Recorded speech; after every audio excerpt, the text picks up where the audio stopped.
परिचय। हे नेहा, तुम्हारी नाक को क्या हुआ? मुझे जुकाम और खांसी है। मुझे लगता है कि तुम अक्सर सामान्य जुकाम से पीड़ित हो जाती हो।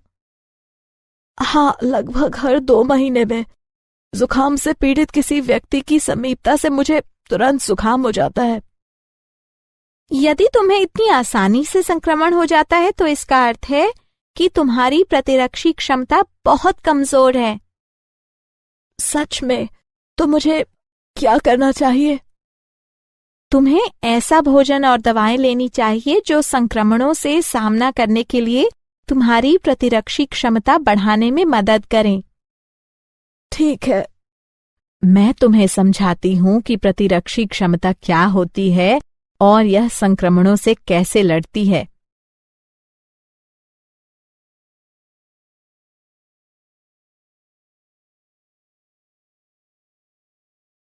उद्देश्य। इस पाठ के अंत में आप निम्न करने में सक्षम हो जाएंगे। सहज प्रतिरक्षा के रोधों की पहचान करना, उपार्जित प्रतिरक्षा की अवधारणा को समझना, सक्रिय एवं निष्क्रिय प्रतिरक्षा के बीच अंतर को समझना, टीकाकरण एवं प्रतिरक्षणीकरण की अवधारणा को समझना, एलर्जी और स्वप्रतिरक्षा को समझना, मानव शरीर के प्रतिरक्षा तंत्र की पहचान करना।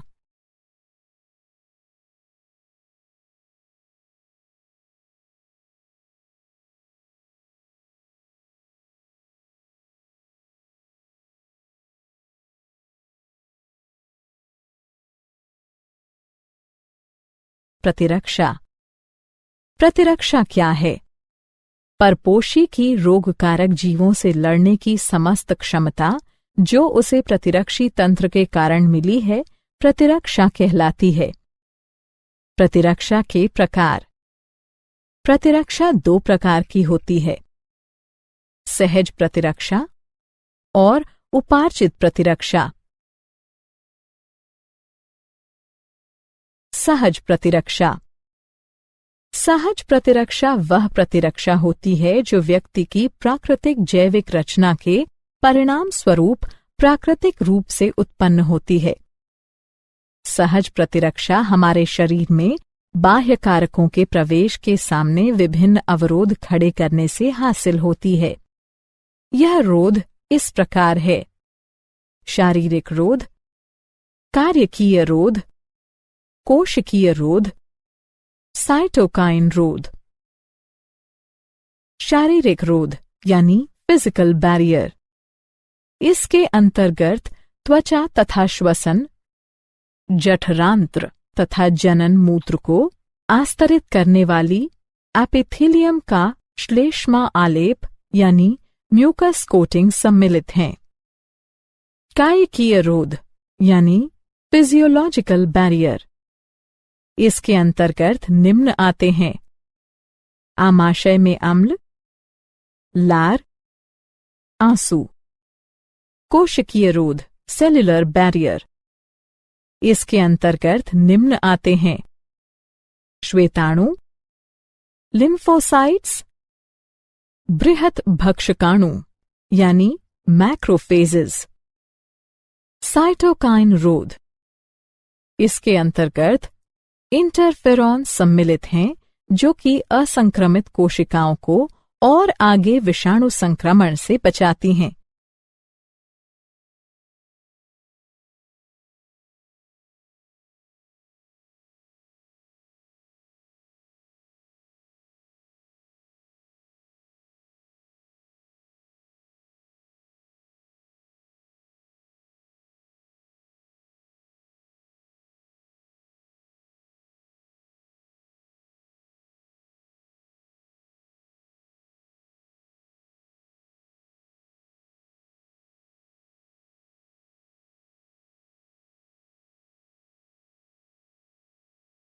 उपार्जित प्रतिरक्षा। उपार्जित प्रतिरक्षा यह प्रतिरक्षा होती है जो रोगजनक के संपर्क में आने पर रोग प्रतिकारक यानी एंटीबॉडी के विकास द्वारा प्राप्त की जाती है। जब हमारे शरीर का पहली बार किसी रोगजनक से सामना होता है तो एक निम्न तीव्रता की प्राथमिक अनुक्रिया होती है। हालांकि बाद में उसी रोगजनक से सामना होने पर बहुत ही उच्च तीव्रता की अनुक्रिया होती है। यह अनुक्रियाएं विशेष प्रकार के लसिकाणुओं की सहायता से की जाती हैं। बी लसिकाणु, टी लसिकाणु। बी लसिकाणु ये रोगजनकों से लड़ने के लिए रक्त में प्रतिरक्षी यानी एंटीबॉडीज नामक प्रोटीन का निर्माण करती हैं।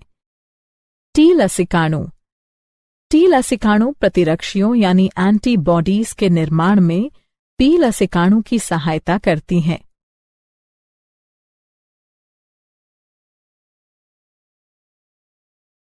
प्रतिरक्षी यानी एंटीबॉडी। प्रतिरक्षी बी कोशिकाओं की सतह पर वाय आकार के प्रोटीन होते हैं जो रोगजनक के प्रभाव का सामना करने के लिए रोगजनक उद्दीपन की अनुक्रिया में रक्त या लसिका में स्रावित होते हैं।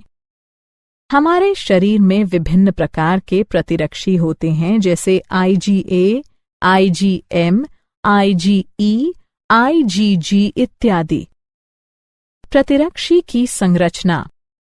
प्रत्येक प्रतिरक्षी अणु में 4 पेप्टाइड श्रृंखलाएं होती हैं। लघु हल्की श्रृंखलाएं, दीर्घ भारी श्रृंखलाएं। एक प्रतिरक्षी अणु H2L2 के रूप में दर्शाया जाता है।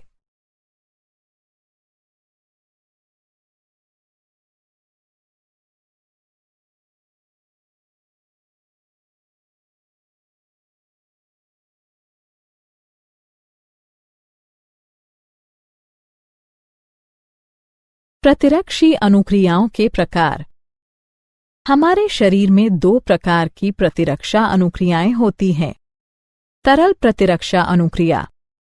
यह प्रतिरक्षा अनुक्रिया बी कोशिकाओं के द्वारा रक्त में प्रतिरक्षी के उत्पादन के द्वारा माध्यित की जाती है। कोशिका माध्यित प्रतिरक्षा अनुक्रिया। इस प्रकार की अनुक्रिया श्वेताणुओं, प्राकृतिक भक्षक कोशिकाओं, टी लसिकाणुओं और साइटोकाइन्स के सक्रियण द्वारा उत्पन्न की जाती हैं। इस प्रकार की अनुक्रिया टी लसिकाणुओं द्वारा माध्यित की जाती है।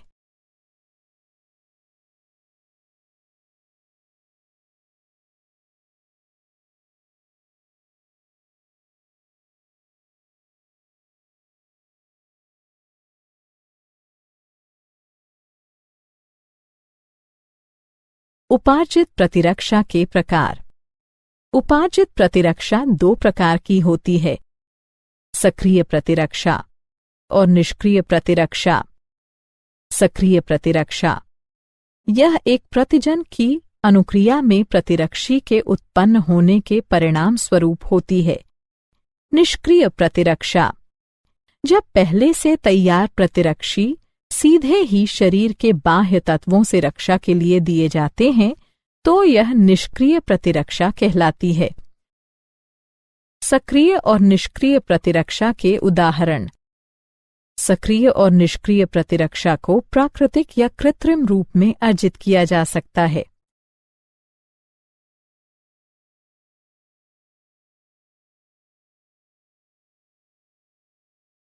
टीकाकरण तथा प्रतिरक्षीकरण। टीका क्या है? टीकाकरण दुर्बलीकृत या निष्क्रिय रोगजनक या रोगजनकों की संरचना के एक भाग का मिश्रण है जो रोगजनकों के विरुद्ध प्रतिरक्षी के उत्पादन को प्रेरित करता है, लेकिन गंभीर संक्रमण उत्पन्न करने में यह असमर्थ रहता है। टीकाकरण किसी विशिष्ट बीमारी को पुनः होने से रोकने के लिए टीका लगाना टीकाकरण कहलाता है। प्रतिरक्षीकरण प्रतिरक्षीकरण टीकों के प्रयोग के द्वारा प्रतिरक्षा प्रणाली को प्रेरित करके संवेदनशील मरीज को संचारी रोग से सुरक्षित करने की एक प्रक्रिया है। टीकाकरण तथा प्रतिरक्षीकरण। टीकाकरण और प्रतिरक्षीकरण की प्रक्रिया में निम्न चरण सम्मिलित होते हैं: रोगजनक या निष्क्रियत या दुर्बलीकृत रोगजनक के प्रतिजनी प्रोटीनों के विरचन को शरीर में प्रवेश कराया जाता है। परिणाम स्वरूप प्रतिजनों के विरुद्ध रोगजनी कारकों को निष्प्रभावी बनाने के लिए प्रतिरक्षी उत्पन्न किए जाते हैं। साथ ही समृद्धि बी और टी कोशिकाएं बनती हैं जो परिवर्ती प्रभावन होने पर रोगजनक को पहचान देती हैं और प्रतिरक्षी के भारी उत्पादन से उन्हें हरा देती हैं। इस प्रकार प्रतिरक्षा प्रणाली की स्मृति शरीर की किसी भी प्रकार के संक्रमण से रक्षा करती है।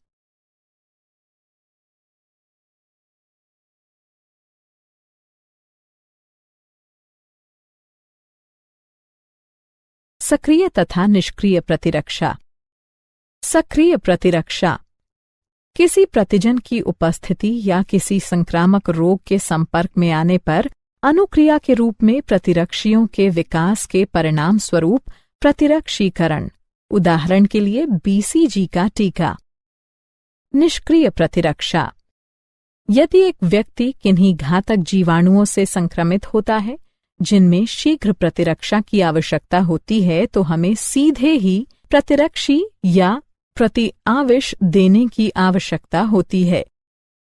इस प्रकार का प्रतिरक्षीकरण निष्क्रिय प्रतिरक्षण कहलाता है। उदाहरण टिटनेस प्रतिआविश।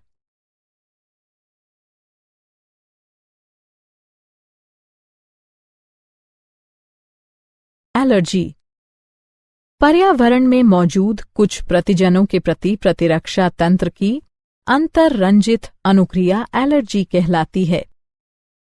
इनके प्रति बनने वाली प्रतिरक्षियां आईजीई प्रकार की होती हैं।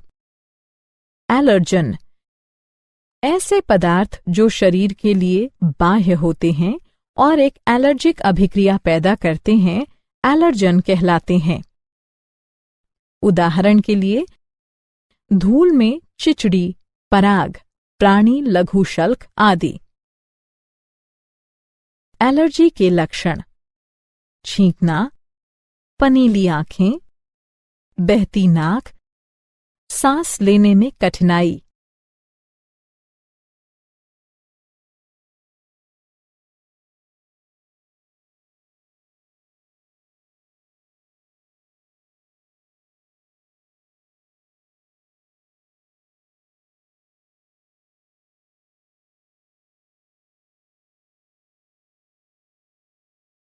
एलर्जी के कारण: जब एक व्यक्ति किसी एलर्जन के संपर्क में आता है तो आईजीई प्रतिरक्षी बनते हैं जो स्वयं को मास्ट कोशिकाओं से जोड़ लेते हैं।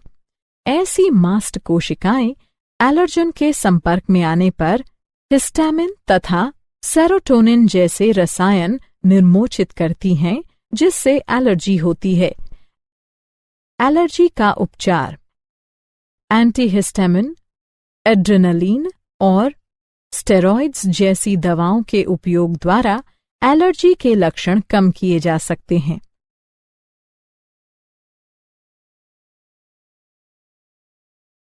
स्वप्रतिरक्षा। स्वप्रतिरक्षा यह एक भ्रमित प्रतिरक्षी अनुक्रिया है जिसमें हमारा शरीर अपने ही ऊतकों के विरुद्ध प्रतिरक्षियों का निर्माण करने लगता है जिससे अति संवेदी अनुक्रियाएं होती हैं। स्वप्रतिरक्षा रोग शरीर की अपनी कोशिकाओं और ऊतकों के प्रति प्रतिरक्षा तंत्र की असामान्य क्रियाविधि के कारण होने वाली कोई बीमारी या क्षति स्वप्रतिरक्षा बीमारी कहलाती है। उदाहरण के लिए माटाइड आर्थराइटिस। लसिकाभ अंग वे अंग जहां लसिकाणुओं की उत्पत्ति और या परिपक्वन और प्रचुरोद्भवन होता है लसिकाभ अंग कहलाते हैं।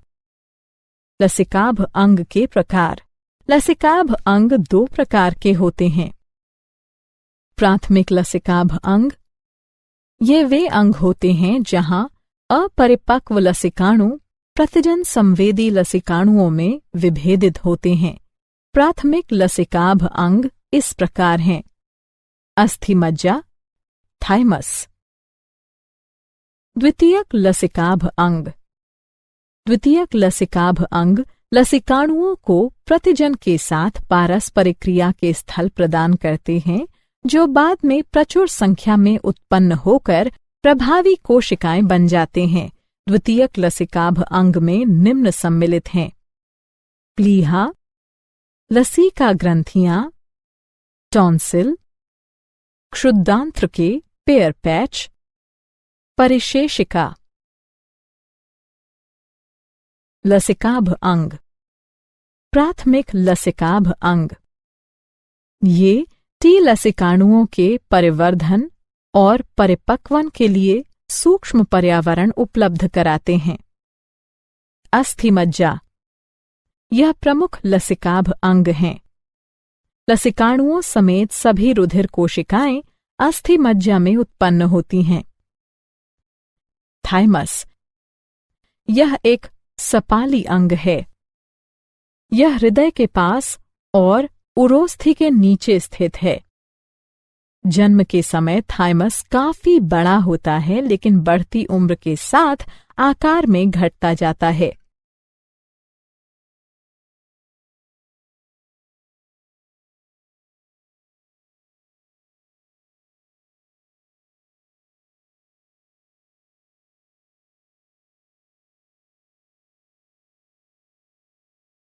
लसिकाभ अंग। द्वितीयक लसिकाभ अंग। प्लीहा। यह सेम की आकृति का अंग है। इसमें लसिकाणु और भक्षकाणु होते हैं। यह रुधिर जनित सूक्ष्म जीवों को अवरुद्ध करके रुधिर निस्यंदक के रूप में कार्य करता है। लसिका ग्रंथियां। ये छोटी ठोस संरचनाएं होती हैं जो लसिका तंत्र पर भिन्न भिन्न स्थलों पर स्थित होती हैं। जो सूक्ष्म जीव या दूसरे प्रतिजन लसिका और ऊतक तरल में आ जाते हैं, वे उन्हें रोक लेती हैं। ये प्रतिजन वहां मौजूद लसिकाणुओं का सक्रियण प्रेरित करती हैं और प्रतिरक्षा अनुक्रिया के लिए उत्तरदायी हैं। मॉल्ट या श्लेष्म संबद्ध लसिकाभ ऊतक। यह मानव शरीर के लसिकाभ ऊतक का लाभ 50% है। यह प्रमुख पथों जैसे श्वसन, पाचन और जनन मूत्र पथ के आस्तरों के भीतर स्थित। क्या आप जानते हैं?